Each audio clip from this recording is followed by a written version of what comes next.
Hi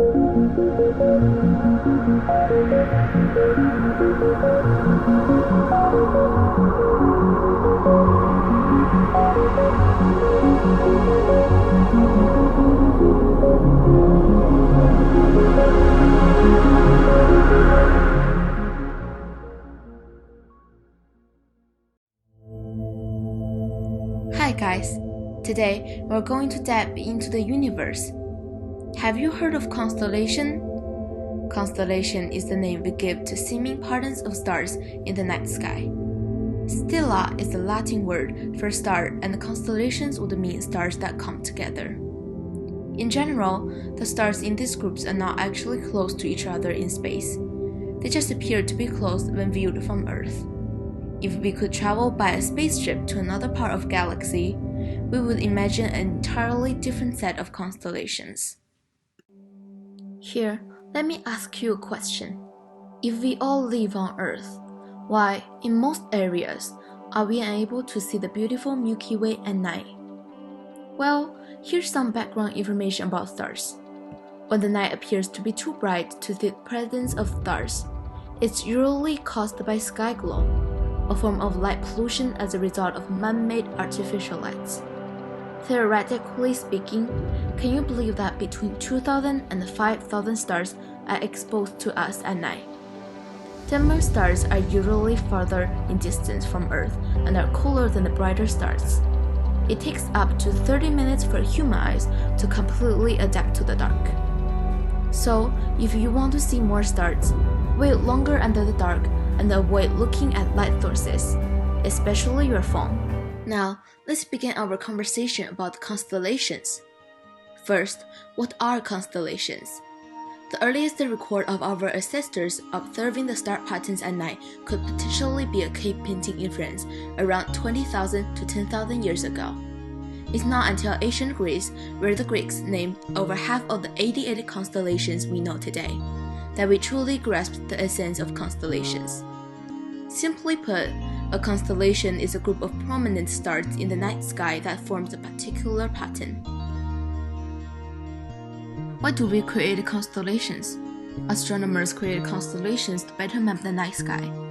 The differentiated regions help them to easily find the stars they need without the arduous process of slowly eliminating all the other stars in each observation. It is important to know that in different countries and cultures, the same constellation may be named differently and symbolize different things according to their history. Interesting to point out, there's even not a correct pronunciation of each constellation. So, you can call it Libra, Libra, but not library, Leo, Leo, but maybe not call it LIGO. Well, I think you got the point now.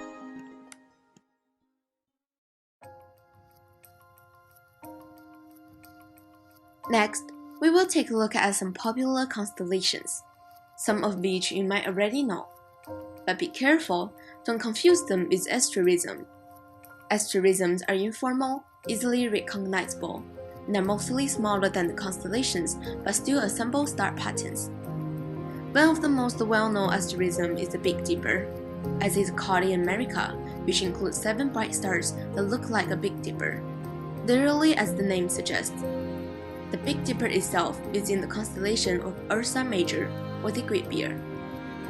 The zodiac, not the zodiac sign, consists of 13 major constellations that form a circular shape around the Earth and the Sun.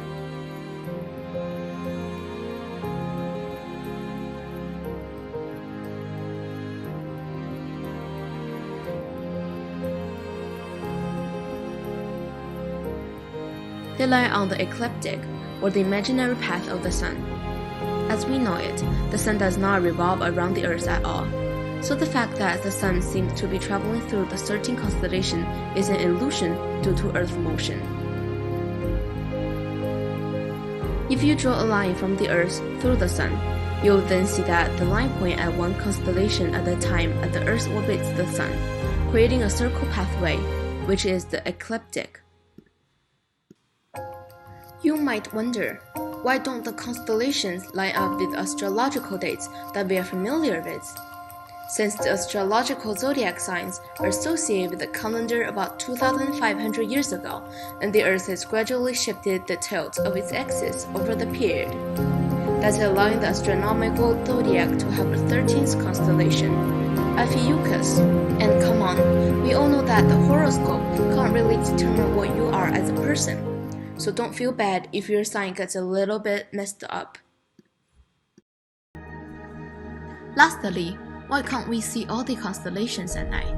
In fact, the reality is, since Earth is round, if you live in the northern hemisphere, you can only see some of the constellations, such as the Draco, similar to how you only discover constellations such as Crux in the southern hemisphere. But if you live around the equator, lucky you get to see all the constellations in night sky over the course of a year.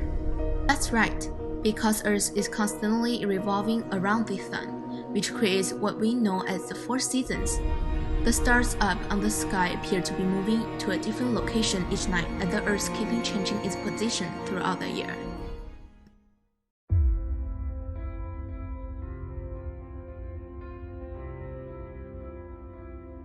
In the past, people used the constellations to navigate their boats across the sea, to mark seasons of the year or to locate special stars. Today, astronomers still use constellations as a handy marker to examine the stars. Many of these extremely distant objects can be seen only with powerful telescopes. For ordinary people like us to look at the stars purely based on passion, it won't save the Earth, it won't stop modern conflict, or even just help you get over an obstacle in life. But it is just as important. It helps you realize that you and your problems are both infinitesimally small, and conversely, that you are also a part of the stupendous universe.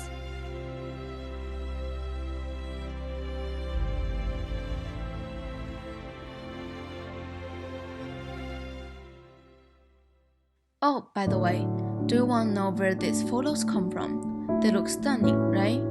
You could find those in many apps that incorporate the section of constellations, which will simultaneously show the current location of each constellation. The one we're portraying is called Star Chart. Disclaimer is not an advertising. You will be able to navigate our universe thoroughly by using such app. Begin your journal and find your favorites.